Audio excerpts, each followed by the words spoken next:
Alright, what is going on, guys? We have an absolutely insane video to talk about today. So, this image went live, because Kabam posted on the forums a little while ago, and, you know, there is so much going on here, but a lot of people noticed that there is a collector here, the collector that we all know and despise from Act 5, but people noticed that there's another collector down here, right next to the big old nameless Thanos down here, dude. There's what looks like a nameless collector. But actually, I think his name is the Abyss Collector. And I think we have some of his abilities and what this fight is going to be like with the Abyss, man. So this is potentially the next Labyrinth of Legends level content. Kabam said that they had a new Everest coming to the game, and this has been data mined, and it seems like this is the Everest they were talking about. So people are, it's the Abyss. I don't know if that's for sure. That could be a code name, could be the real name, could be Abyss of Legends. You know, we don't know. I think the Abyss name is fitting, because if you don't know what an abyss is, it's like a really deep hole in an ocean. I think it might even it's like a bottomless pit, you know, like it's an abyss. Like you go in there, you keep go like, dude, it's a hole. You don't know where the bottom of it is, like an abyss. So you know, like this is gonna be put a big old hole. It's gonna put an abyss in your wallet, man. That's why they're calling it that. But yeah, so this collector here, man, we think he's in this abyss. So we're gonna get to him. We'll talk about him first. There's a bunch of champions in here so far. I think Kabam said there was 68 champions. There's definitely not 68 on here. So there's probably a whole lot more that we don't know. But we have some information to break down today. So let's quickly talk about the Abyss in general. So quickly, real quick disclaimer, formatting values. Hello, if you see values such as the 0 or the 1 or the 2, then those are values which are not yet represented in the game files and vastly depends on the character's stats and their rating, etc., health, attack, damage, over time effects. So you see anything those squiggly brackets, you know, we don't have those numbers. Courtesy note, any YouTuber or person can use this information. Thank you. Source 24.2 game files. Note, this information is very early and subject to change. Take this information roughly as abilities can change and numbers will vary. Thank you. So it doesn't say a person who's responsible for this, so it could be anonymous, could be Otrix. Thank you to whoever data mined this though. And let's start talking about it. So yeah, keep in mind, guys, this is very early. You know, we probably won't see this content for 5 months. I wouldn't be surprised. Definitely, I can almost assure you that we won't see this content this year. No, I don't think we're gonna see it till at least 2020 sometime. So, you know, it's going to be a while. Who knows what could change in here. But let's talk about so the Abyssal global nodes. So Abyssal Coward. It's a global node, so that means it's going to be on every fight. Coward-induced rage. Until struck, this champion gains a large attack boost, a large boost to attack, and constantly loses skirmish and warfare charges. So, you know, you're probably reading that like, what the heck are skirmish and warfare charges, and why should I care? Well, let's talk about those real quick. So, Abyssal and warfare charges are set at a finite amount per fight. Warfare charges are gained after all skirmish charges are depleted. View it as stage 1 and 2 of the enraged timer, similar to Labyrinth of Legends. The HUD calls out skirmish upgrade when transitioning from skirmish to warfare. So basically it's like the enraged timers for the Abyss. So Abyssal skirmish charges, so stage 1. So 1 charge lost when struck, landing an attack, or blocking an attack. Champion becomes more dangerous when charges deplete. And then going to the second stage, the Abyssal Warfare charges. 1 charge lost when struck, landing an attack, or blocking an attack. Champion becomes almost unbeatable when charges deplete. So in Labyrinth of Legends, how it works is once the enraged timers run out, the opponent gains an infinite amount of health. Like it just keeps going. It's like a passive power gain, and they're unstoppable. So, you know, you attack them, they just retaliate and attack you because they're unstoppable, and their power just goes right to an L3. And it's, once that enraged timer runs out, the fight's pretty much over. So it sounds like this is going to be something similar to that once all of the skirmish and warfare charges run out. And so when the fight starts, the Coward-induced rage, a champion loses these charges until you attack them. So at the start of the fight, you're going to want to, like, get an attack in as soon as possible. I was going to say parrying and attacking, but who knows if you'll even be able to parry in the Abyss. You know, who Who knows, man? But so that's basically how the Abyss is kind of going to work. You can get that labyrinth type feel, but definitely this is much different. Sounds crazier. So that's kind of the Abyss. You know, now let's talk about some of the champions. So there are a ton of champions in here. So we got.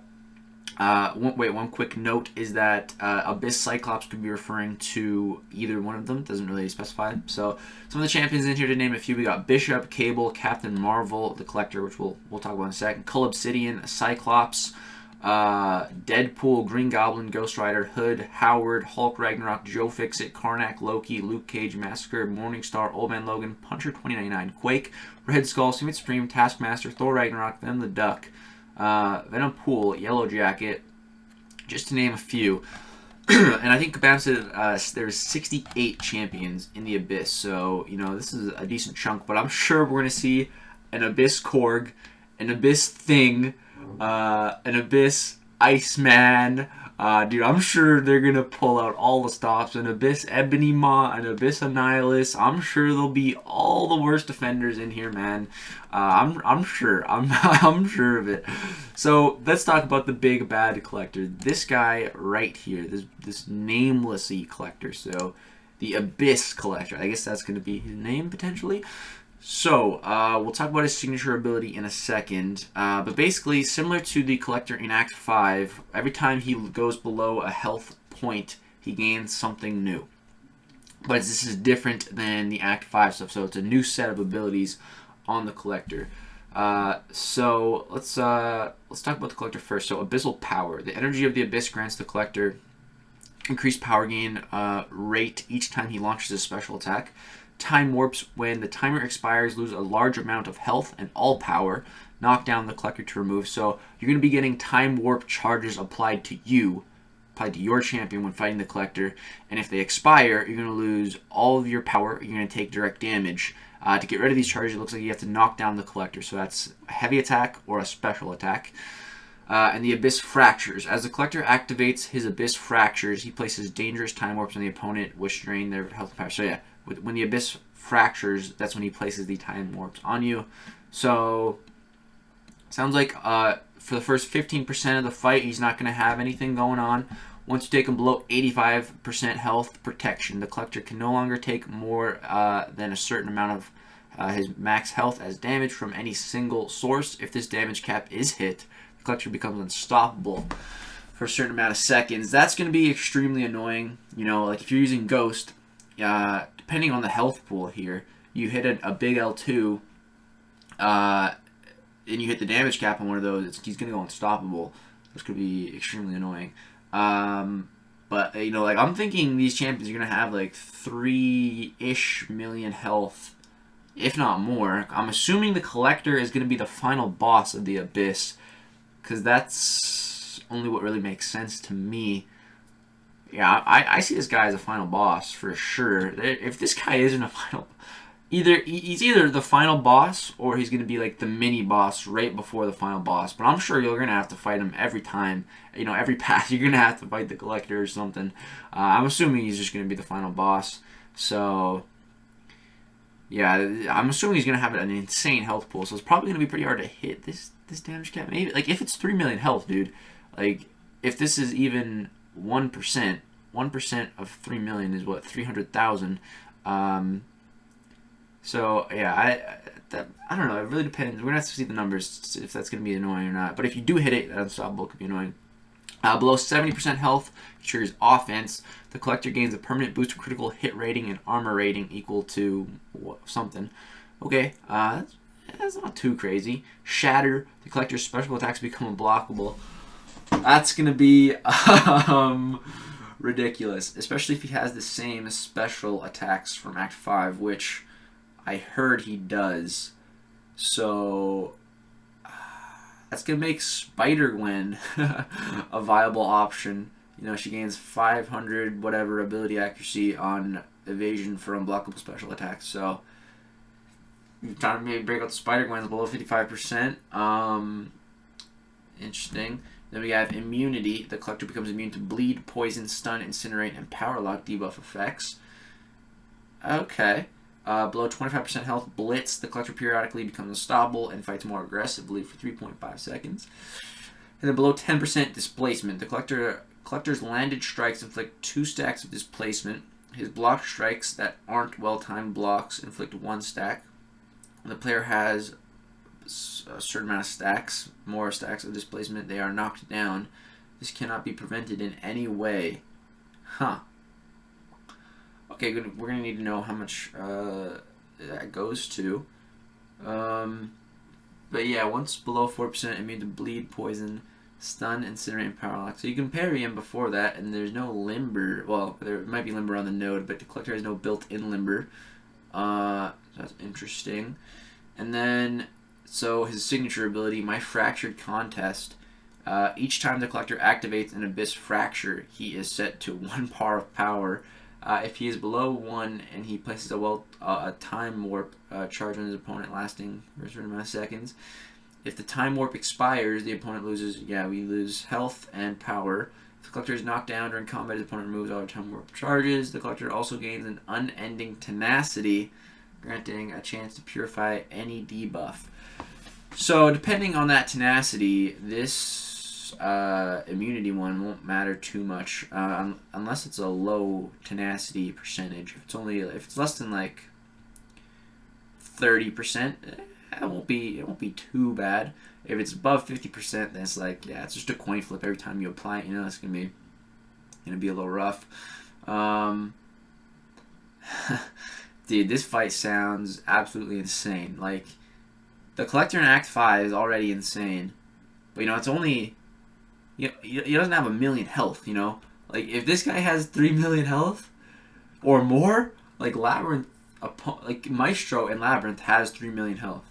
And if this quest is supposed to make Labyrinth look like a training mode, doing the math in my head, I'm thinking like 5 million health pools. So, I don't want to fight a 5 million health pool collector, man. Oh man, this is gonna be something else, man. Like I said, an Abyss in your pocket is what it's gonna do. Oh man, it sounds pretty insane. And that's just the collector. So I'm gonna go take a look at some of the other champions, because there's a lot on here. This video is already pretty long, and we'll talk about some notable stuff on some other champions. So I'm gonna go take a look first, and then I'll come back. Alright, there are like about 27 other champions in here to talk about, so we're just gonna make it a separate video. So that's gonna do it for this video, talking about the collector mainly and just the Abyss. So if you guys want to see the rest of the champions all talk about their crazy abilities and everything, that's gonna be posting after this, so be on the lookout for that. Drop a thumbs up if you enjoyed this, man. I'm extremely excited and extremely scared for this quest at the same time. Never have I been like kind of fearful of content. Like, this is definitely not going to be like every single piece of content that we've gotten since Labyrinth, I've been able to do on the first day 100%. We did 6.2 in like 12 hours. We did variant 2 in 17 hours. We did variant 3 in like 6 hours. Variant 1 probably would have been harder, a lot harder. But I was in school when it came out, so I wasn't able to stream it all right away. But like, this is the type of content it's gonna take me probably a while to do. But that makes me excited, because I love doing content on the first day 100%, but at the same time I don't, because like after I finish I'm like, well, now I got nothing to do, like it's gonna be something I can really put some work into. So let me know if you guys are excited, man. This collector sounds crazy. He sounds so crazy, but I'm excited, guys. Let me know what you guys are thinking. I don't know, maybe we're gonna need like some rank 3 6 stars to do this. Like, maybe I don't even have a 6 star to take to rank 2 yet, so maybe I won't even be able to do this, man. Who knows? We're gonna have to see. But that's gonna do it for the video. Thanks for watching, guys. Peace out.